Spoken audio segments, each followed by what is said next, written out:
Jaishul Usrah, dalam melengkapkan Jaishul Usrah yang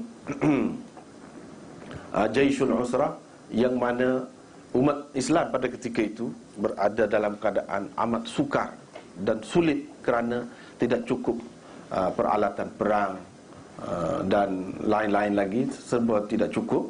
Maka Rasulullah sallallahu alaihi wasallam kata, siapa yang dapat melengkapkan tentera kita ni untuk pergi perang? Maka Sayyidina Uthman kata dialah yang bagi belanja dan macam-macam lagi pertolongan kepada orang-orang Islam yang akan berjihad dalam Jaishul Usrah itu. Akhirnya Nabi SAW bersabda, la yadurru Uthman ma amila ba'dal yawm. Itulah yang disebutkan di sini, la yadurru Uthman ma amila ba'dal yawm. Muka surat ni tak ada ya. Muka surat tak ada ni, susah juga ni. Di bawah tu muka surat mula-mula tu, muqaddimah, di bawah sekali tu. Selepas hari ini tiada amalan lagi boleh merosakkan Uthman. Sampai begitu sekali Nabi SAW kata. Tak apa, muka surat tu ni mula-mula dia tak ada. Kemudian tu kita ada point, senang situ. La yadurru Uthman ma amila ba'dal yawm. Selepas hari ini tiada amalan lagi boleh merosakkan Uthman. Maknanya oleh kerana sumbangan Sayyidina Uthman ini begitu besar dan jasanya begitu banyak dalam Islam, sehingga kalau ada salah silap, mungkin ketelanjuran dia, maka ini semua tidak akan merosakkan Uthman, tidak akan menjejaskan lagi kedudukannya. Sampai begitu sekali Nabi SAW bersabda. Tetapi selepas terbunuhnya Sayyidina Uthman, umat Islam berpecah belah. Berlakulah peperangan saudara demi peperangan saudara dan lain-lain pemberontakan, iaitu di zaman Sayyidina Ali. Artinya mereka mula dapat memecah belahkan, memperandakan masyarakat Islam setelah terbunuhnya Sayyidina Uthman. Jadi perlu kita tahu siapakah yang terlibat sebenarnya dalam pembunuhan Sayyidina Uthman itu, dan siapakah dalangnya. Kalau kita perhatikan dalam sejarah, maka tidak lain mereka ialah golongan Syiah ini.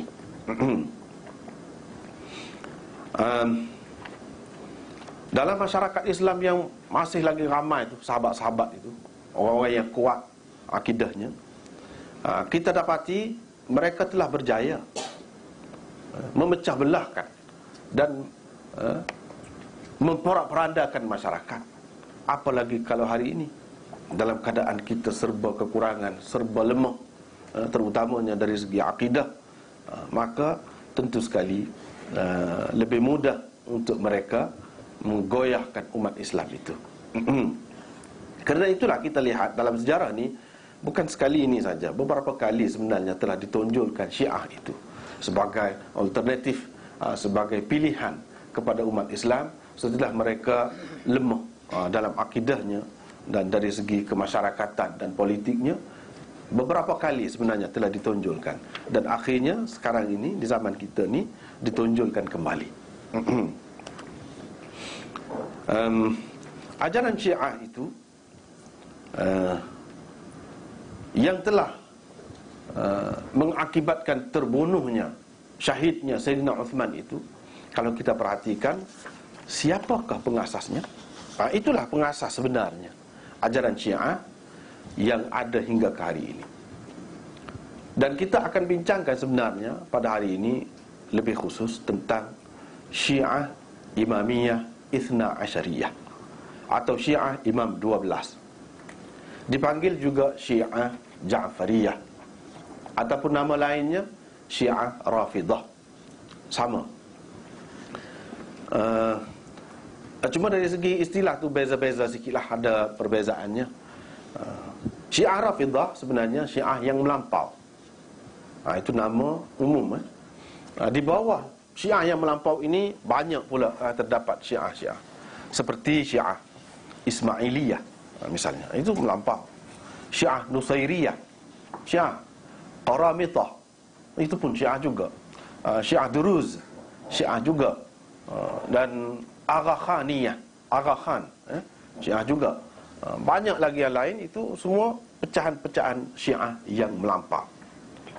Dan ulama menyenaraikan Syiah Imam 12 ini sebagai Syiah yang melampau juga. Syiah Imam 12.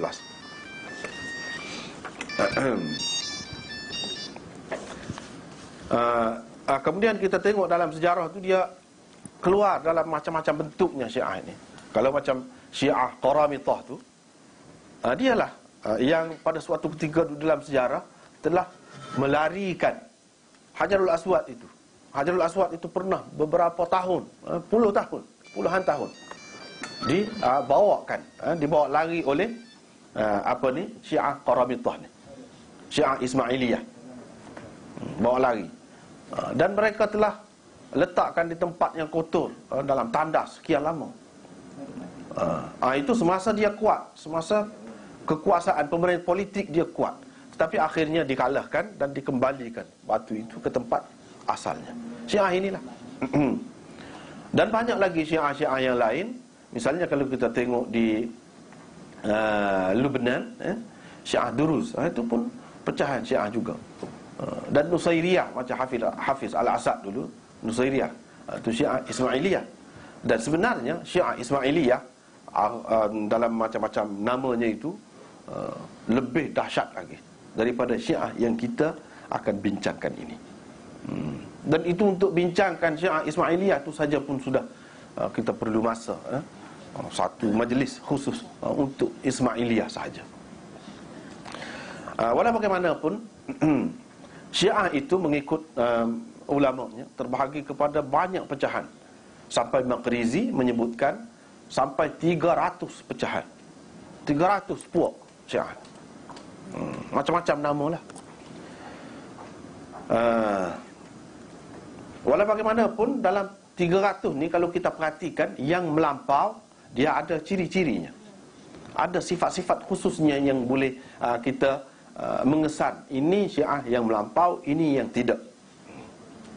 Yang paling sederhana, Syiah yang paling sederhana pernah wujud dalam sejarah ini ialah Syiah Tafdiliyah ataupun Syiah Mufaddilah. Syiah ini hanya melebihkan Sayyidina Ali, mengutamakan Sayyidina Ali daripada sahabat-sahabat yang lain. Tapi tidak termasuk Sayyidina Umar dan Sayyidina Abu Bakar. Artinya, walaupun Sayyidina Ali ini lebih utama daripada sahabat-sahabat yang lain, tetapi beliau tidak lebih daripada Abu Bakar dan Umar. Ini Syiah Tafdiliyah. Selain itu, mereka berpendapat Ali berada di pihak yang benar dalam setiap perselisihan dan pertelingkahan yang berlaku di zamannya.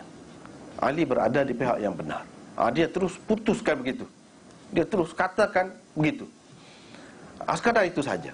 Di samping tidak mengkafirkan sahabat-sahabat, tidak mempunyai akidah-akidah lain, tak ada langsung. Dari segi lain sama dengan kita. Ini Syiah ini terdapat dengan ramai sekali di zaman permulaan Islam. Dan apa yang kita temui di dalam kitab-kitab hadis yang diterima oleh ulama-ulama kita sebagai Syiah, yang disebutkan sebagai Syiah di dalam kitab-kitab hadis itu, kebanyakannya terdiri daripada Syiah jenis ini, iaitu Syiah Tafdiliyah atau Syiah Mufaddilah. Mungkin ada juga dalam perawi-perawi itu dia lebih melampau lagi, tetapi kebanyakannya pada dasarnya perawi-perawi Syiah yang diterima oleh ulama-ulama ahli sunnah itu, mereka terdiri daripada Syiah Tafdiliyah. Itu yang pertama. Yang kedua, yang paling sederhana juga, wujudnya sampai ke zaman sekarang ini, dan jumlahnya juga agak ramai. Mereka terdapat di sebelah Yaman. Yaman. Ini Syiah Zaidiyah namanya. Syiah Zaidiyah ini pun pada awalnya tidak ada perbezaan sangat dengan kita. Tidak ada perbezaan sangat dengan kita. Tetapi akhir-akhir ini mereka juga telah diresapi oleh fahaman Rafd, Rafd ini yang dibencikan sahabat, sampai ke peringkat mengkafirkan sahabat pun sudah ada. Ramai di antara mereka. Jadi seolah-olahnya mereka juga dengan berlakunya perubahan seperti ini telah menjadi